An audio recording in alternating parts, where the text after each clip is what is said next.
Í svona dæmi þurfum við alltaf að byrja margföldun líkt og í öðrum dæmum og þá ætlum við að margfalda saman þessa tvo sviga og við gerum það með því að margfalda svona og svo svona, hérna, svo hérna. Ef við erum aðtúa það, fyrst að er mínus hérna fyrir framan svigana, þá er langöruggast að gera þetta eftirfarandi hátt. Heldur þessu bara á sínum stað, mínus, og setjum síðan alla útkomuna okkar inn í stærri sviga.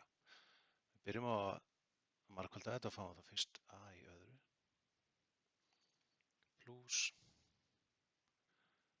3a, svo fáum við mínus 2a, mínus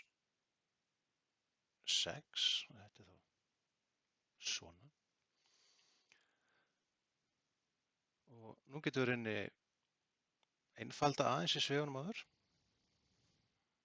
A í öðru, mínus a í öðru. Og við sjáum að við getum einfalda þetta hérna. Þetta verður þá bara plús a mínus 6. Og nú skulum við fella niður svigan og höfum í huga að fyrst það er mínus fyrir framan hann, þá breytast öll formerkin inn í sviganum. Svona, a í öðru. Og þá mínus a í öðru. Mínus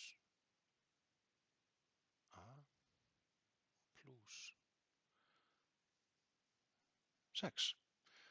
Og þegar við einföldum þetta, þá fellur þetta út og svarið verður þá mínus